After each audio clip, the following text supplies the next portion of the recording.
Maria was 58 years old when her life changed in an instant. It was a morning like any other. She woke up early, made her coffee, and went to the bathroom, just as she had done thousands of times before. But that morning, as she strained to have a bowel movement, she felt a sudden, intense headache, a wave of dizziness, and within seconds, she lost strength on one side of her body. Her husband found her minutes later and immediately called emergency services. Maria had suffered a stroke, and the doctors explained something she had never imagined: the excessive effort while using the bathroom had been the trigger. Today, I want to share information with you that could save your life or the life of someone you love, because this very common daily habit could be putting your brain health at risk, especially if you are over 50. Before we continue, let me say something important. If you are watching this content, you are already taking a fundamental step toward caring for your health. The information I'm about to share is backed by medical science and years of research on cardiovascular and brain health. I am not here to scare you, but to give you the knowledge you need to protect yourself. And most importantly, this information should never replace a consultation with your doctor.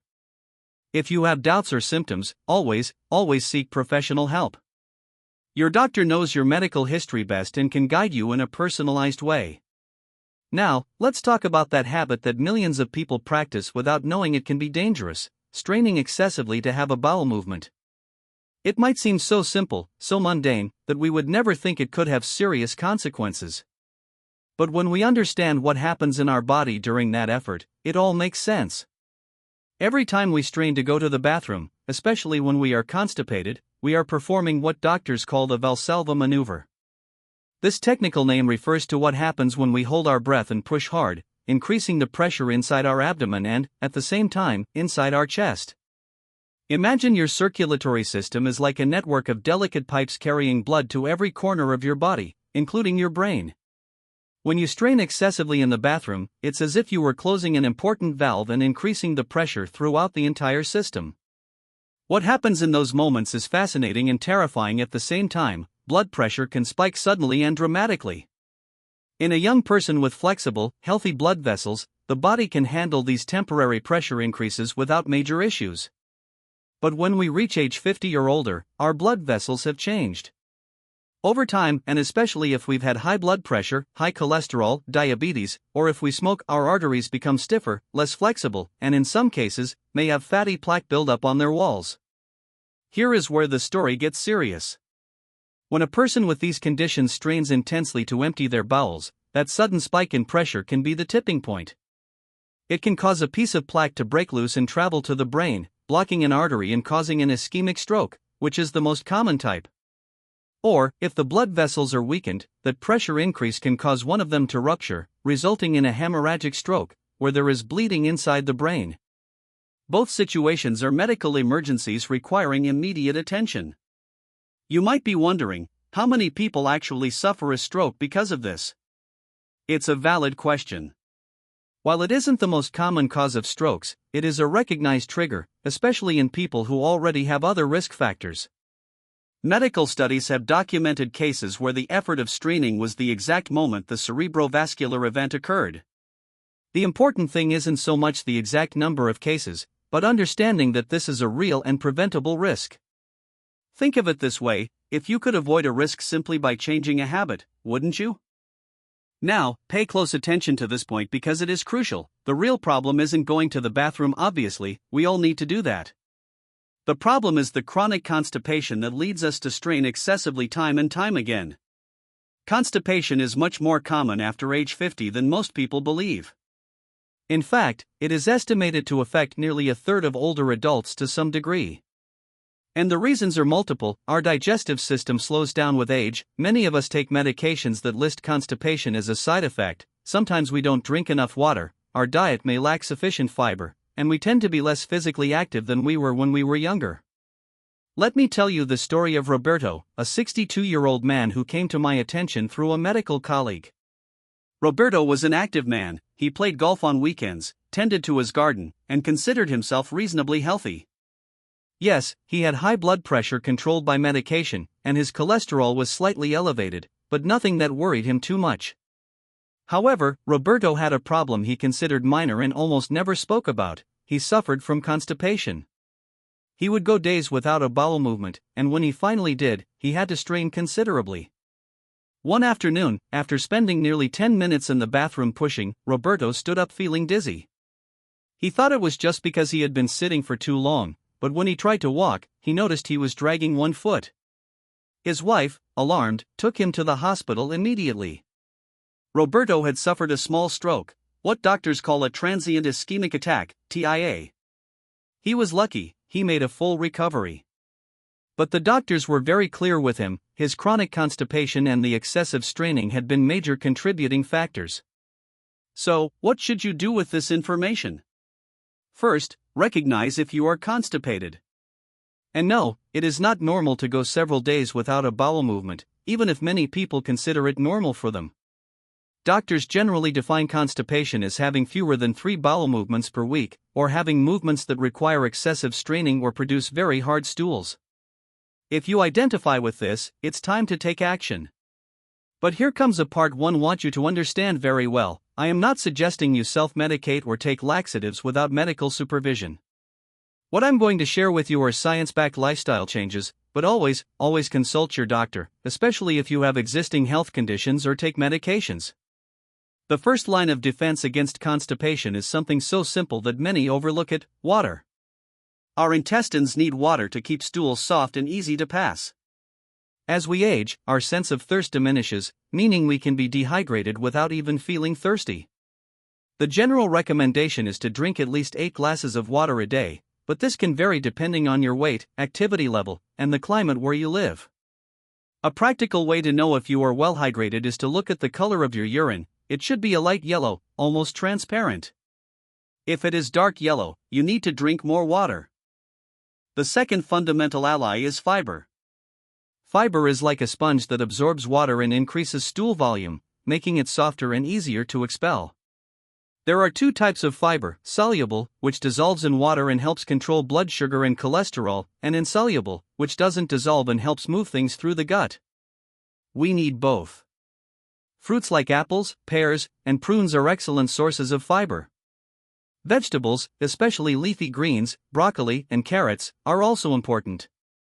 Whole grains like oats, brown rice, and whole wheat bread are superior to their refined versions. And let's not forget legumes. Beans, lentils, and chickpeas are fiber powerhouses. But here is an important tip: if you aren't used to eating a lot of fiber, increase your intake gradually. If you suddenly go from eating very little fiber to eating a lot, you may experience gas and bloating, which is uncomfortable and might make you give up. The third crucial factor is movement. Physical activity stimulates intestinal muscles to contract and move their contents. You don't need to run a marathon, but you do need to move regularly. A 30-minute walk a day can work wonders not just for your digestion, but for your cardiovascular health in general. If you have mobility limitations, even gentle exercises while seated can help. Ask your doctor what type of activity is appropriate for you. Now, I want to talk to you about something many people do wrong without knowing: posture on the toilet. Modern toilets force us to sit at a 90-degree angle, but this isn't the most natural position for elimination.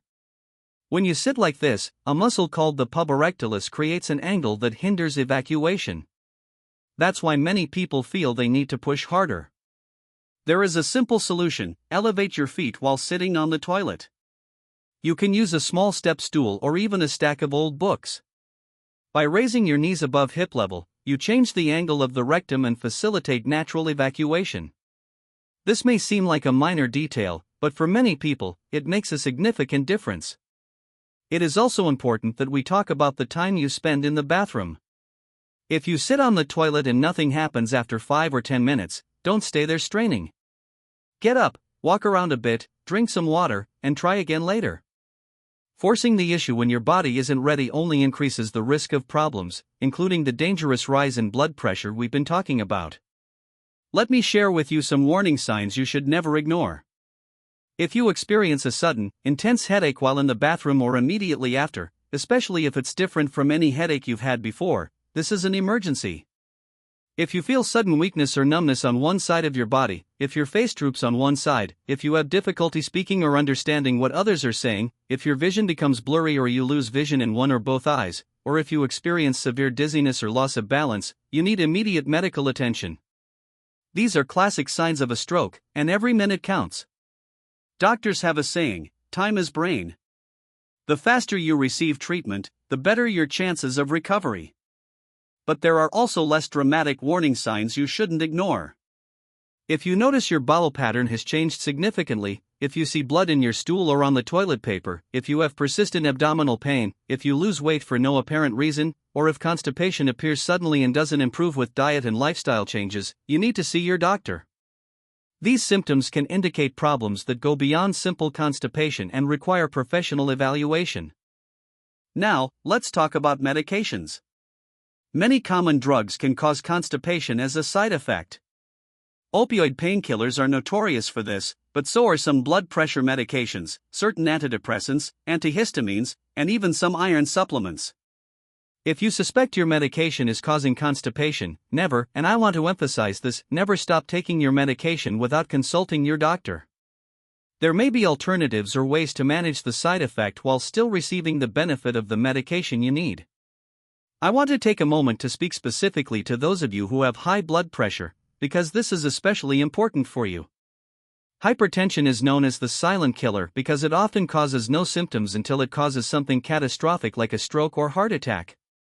If you have hypertension, the risk that excessive straining will cause problems is significantly higher. This doesn't mean you should live in fear, but it does mean you must be especially diligent in managing both your blood pressure and your digestive health. Take your medications as directed, monitor your pressure regularly, and work with your doctor to keep it under control. And yes, this includes talking openly about constipation, even if it's a topic you'd rather avoid. Carmen's story illustrates this point perfectly. Carmen was 67 and had lived with high blood pressure for over a decade. She took her meds religiously and saw her doctor regularly. But she never mentioned she suffered from severe constipation. She was embarrassed to talk about it, even with her doctor. She thought it was just part of aging and wasn't important. One day, while straining considerably in the bathroom, she felt something wasn't right. She was lucky her daughter was visiting that day and found her confused and slurring her words. Carmen had suffered a stroke. During her recovery, which was long and difficult, her doctor asked directly about her bowel habits. When Carmen finally admitted her chronic constipation problem, the doctor explained how this had contributed to her stroke. Carmen told me later she wished she had spoken up sooner, that the embarrassment wasn't worth the suffering she had experienced. So here is an important lesson: your doctor has heard it all. Talking about your bowel movements isn't shameful, it's vital medical information. Health professionals need to know all aspects of your bodily functions to care for you properly. There is no room for embarrassment when it comes to your health.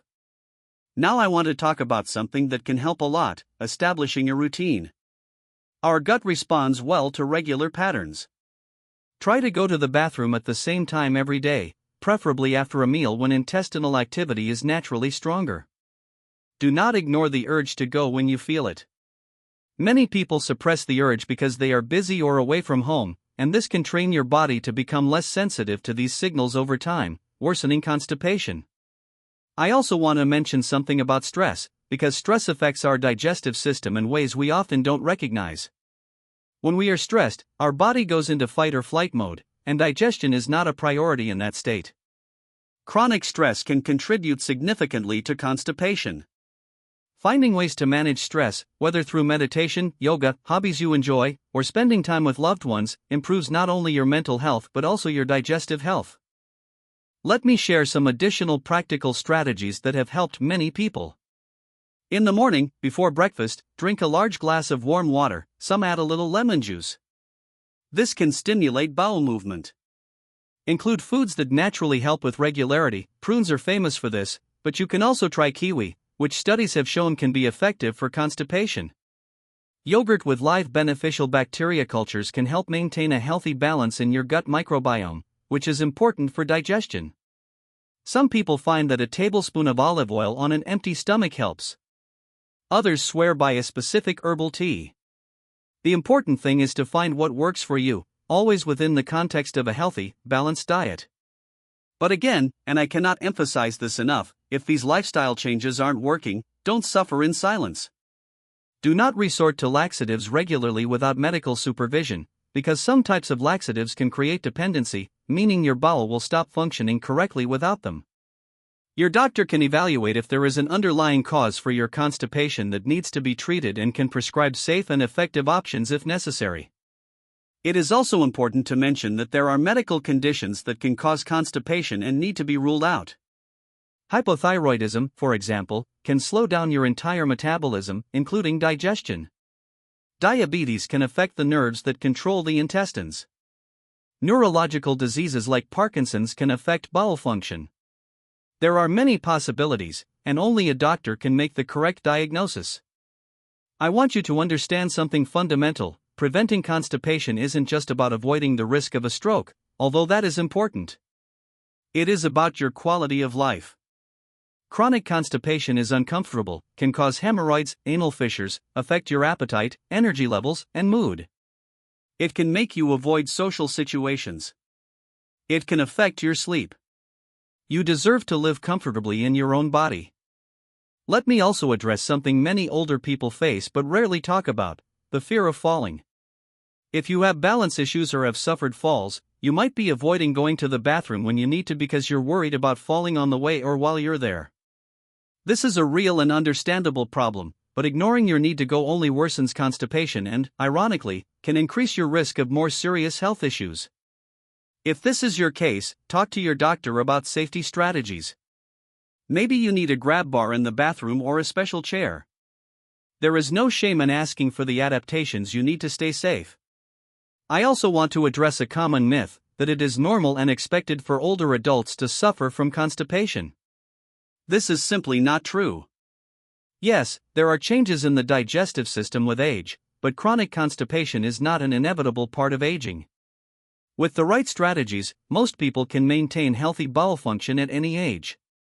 Now, let's return to the central theme: the dangerous rise in blood pressure when you strain to evacuate. I want you to visualize this. Inside your brain, there are millions of tiny blood vessels, some the thickness of a hair. These vessels carry oxygen and nutrients to every brain cell. When you strain, the pressure inside these vessels increases. If a vessel is already weakened or if there is unstable plaque, that pressure increase can be all it takes to cause a disaster. And the brain doesn't regenerate like other tissues. When brain cells die, they generally don't come back. That is why prevention is so important. I want to share some statistics with you that put this in perspective, not to scare you, but so you understand the importance of what we are discussing. Strokes are a leading cause of death and disability in older adults. Many of these are preventable. Major risk factors include hypertension, high cholesterol, diabetes, smoking, obesity, and a sedentary lifestyle. But there are also specific triggers, moments when the event occurs, and excessive straining during bowel movements is one of them. It isn't the most common, but it is totally preventable. Think about it this way: you are doing everything right to care for your cardiovascular health. You take your meds, watch your diet, try to exercise. But if you ignore constipation and keep straining in the bathroom, you are leaving a door open to risk. It's like having an alarm system in your house but leaving a window open. It doesn't make sense. The good news is that closing this window is relatively easy with the right changes.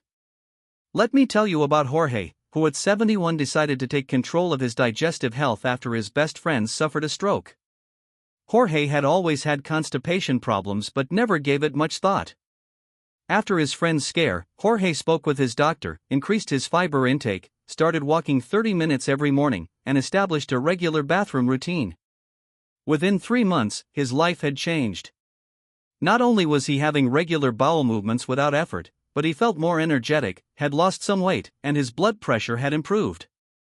His doctor was impressed. Jorge told me he wished he had made these changes years earlier. And that is the beauty of this information: it is never too late to start taking better care of yourself. Your body is incredibly adaptable and responds well to positive changes, regardless of your age. Yes, it might take a little longer to see results than it would have when you were younger, but the results will come if you are consistent. I also want to mention something important about stroke symptoms that are sometimes confused with other things. For example, a sudden, severe headache could be dismissed as a migraine. Sudden confusion could be attributed to age or fatigue. Weakness on one side of the body might be thought of as just a cramp or sleeping in a bad position. But when it comes to the brain, it is better to be cautious. If you have any doubt, seek medical help immediately. It is better to go to the hospital and be told it's nothing serious than to stay home with something serious that isn't treated in time. I also want to talk about the importance of your loved ones knowing the signs of a stroke.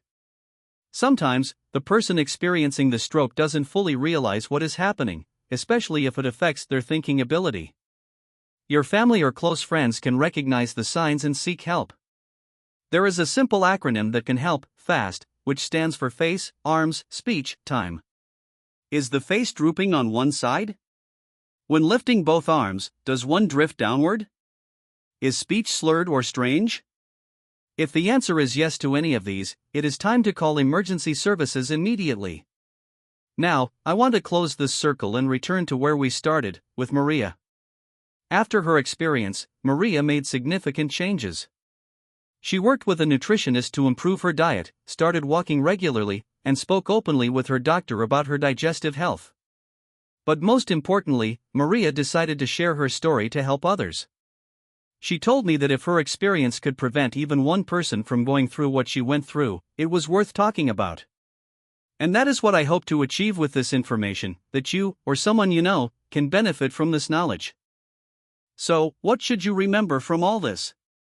First, constipation is not trivial, especially after age 50. Second, excessive straining to evacuate can dangerously raise your blood pressure and, in people with risk factors, can trigger a stroke. Third, there are many things you can do to prevent and treat constipation: drink enough water, eat more fiber, stay active, establish a routine, use proper posture in the bathroom, and manage stress. Fourth, never hesitate to talk to your doctor about these issues, however uncomfortable they may seem. And fifth, know the signs of a stroke and act quickly if you experience them or see them in someone else. Your health is your most precious asset. You cannot enjoy your family, your hobbies, your dreams, if you don't have your health. And many aspects of your health are under your control. Yes, there are things we cannot change: our genetics, our age, what has already happened in the past. But there is much we can control: what we eat, how we move, how we manage stress, whether we seek medical attention when we need it. Every healthy decision you make is an investment in your future. I want you to know that getting informed is the first step, but action is what makes the difference. If you recognize that you have constipation, start tomorrow with one of the changes we've discussed.